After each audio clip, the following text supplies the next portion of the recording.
Hi, I'm Tim Smith, and we're at Community Greenhouse Partners. CGP is a sustainable nonprofit urban farm located at East 67th and Superior. We're trying to bring food into a food desert and do it in a fashion that allows us to grow food year-round, to create economic opportunities for our neighbors, and provide an educational experience for students of all ages. Hi, my name's Adam. I'm a junior at the College of Worcester, and I'm working at CGP as a college intern for the summer. Today, I've been selling greens from our gardens at a farmer's market on the other side of Cleveland, and now I'm watering.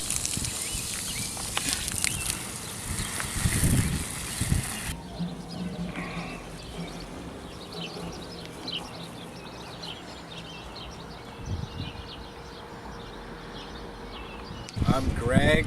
I'm Tommy. We were here from Hawken for our senior project.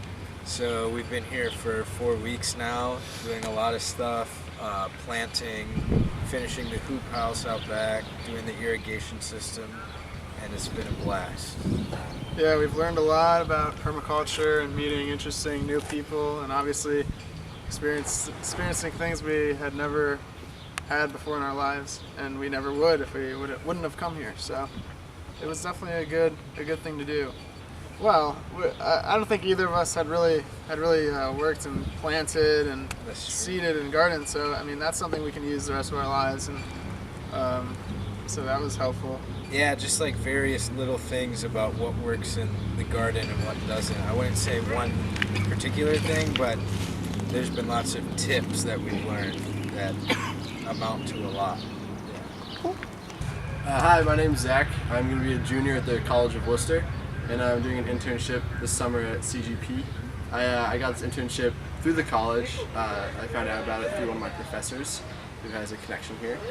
I'll be here for about 10 weeks, just doing a little bit of everything.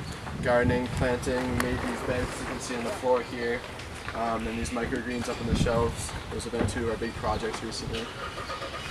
Yeah. Thanks. No problem.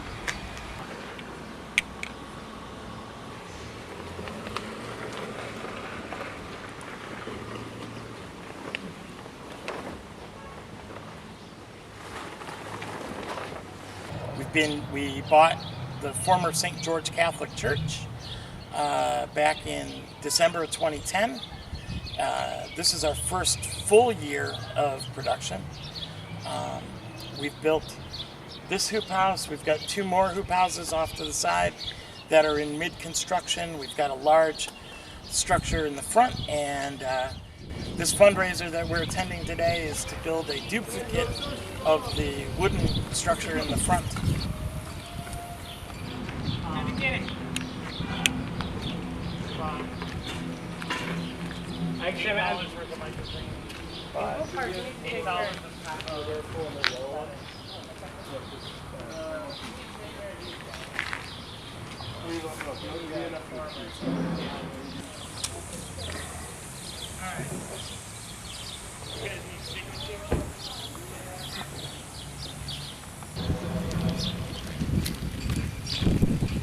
So we're in our first hoop house that's been planted, and give you a little sampling of what's on the menu today.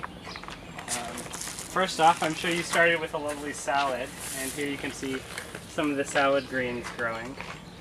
These are actually relatively new, and you've got some big heads outside as well, but you'll be having salad and some of these lovely red Russian kales just coming in.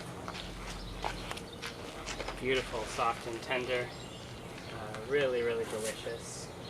Of course, colorful Swiss chards, or sort of rainbow Swiss chards. We've got yellows, white, oranges, reds, a lot of great colors. And some interesting things in the salad too, probably. This is one of my favorites. This is just a weed, but I let it grow here. It's called oxalis.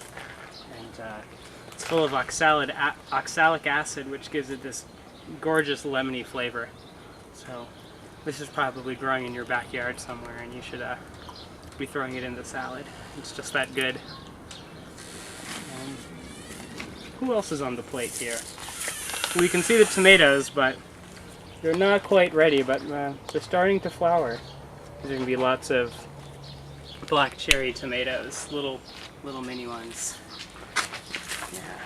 More on the salad is another plant that you might have but not know that you should be nibbling on. That's these gorgeous nasturtium. And the nasturtium flowers have a real crispness and sweetness, but then just this delicious spiciness to them that I just find irresistible. So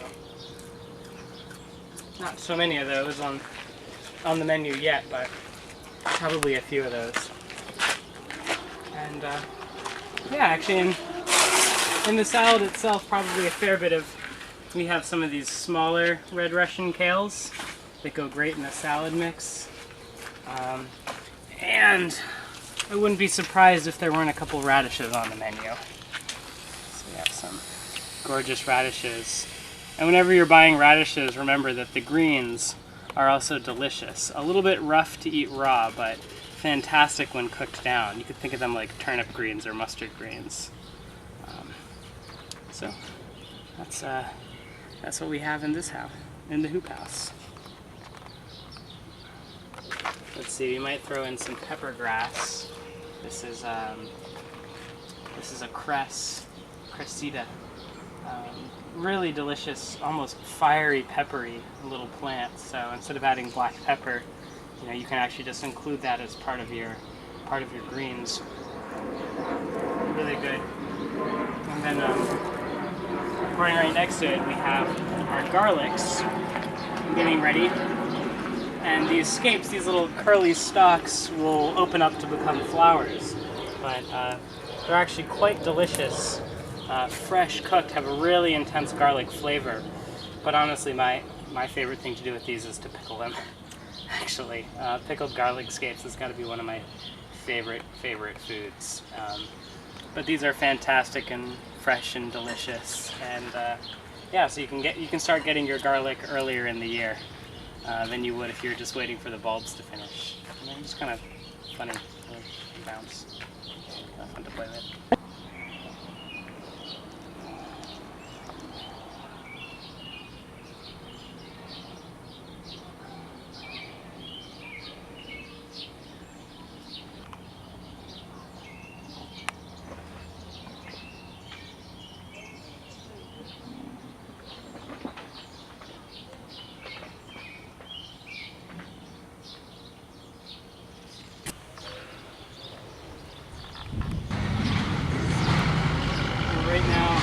Creating pathways through the part of CGP property that's going to be the forest garden.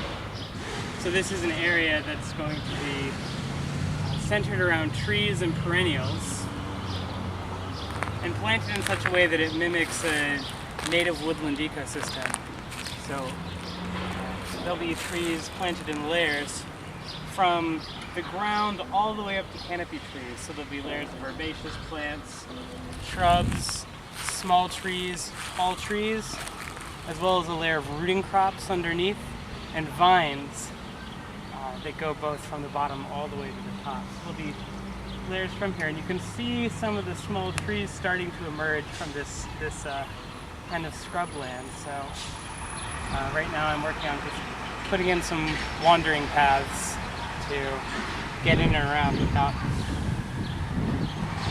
And as you can see, it's not very fertile soil, but we're going to be using a lot of nitrogen fixers, a lot of clovers and false indigos, and nitrogen fixers from ground covers all the way up to trees that'll be nursing the eventual fruit and nut trees that will replace them. So for example, we have just in front of us, you can see an alder, the tall bushy one, and that's fixing nitrogen from the atmosphere through bacteria in its roots, and it's growing really, really quickly. And next to it, by the stake, you see a small chinkapin, which is a miniature chestnut species.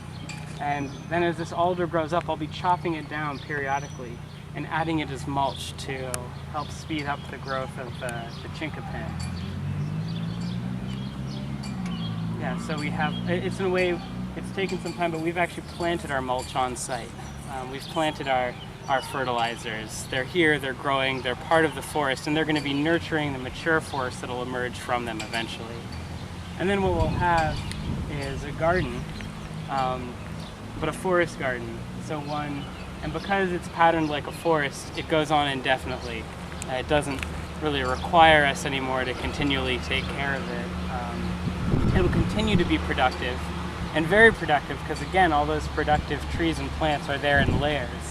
It's not just two-dimensional, it's three-dimensional. So square footage out here becomes cubic footage.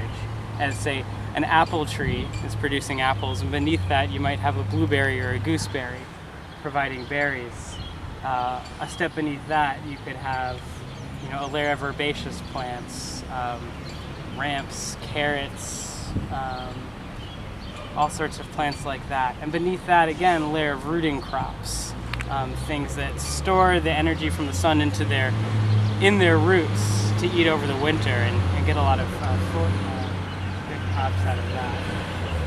And so this will be a garden that will be producing clean water, producing fresh air, increasing diversity, and actually making a whole lot of good food and medicine. I'm Ben Shapiro, and I'm a permaculture designer in Cleveland.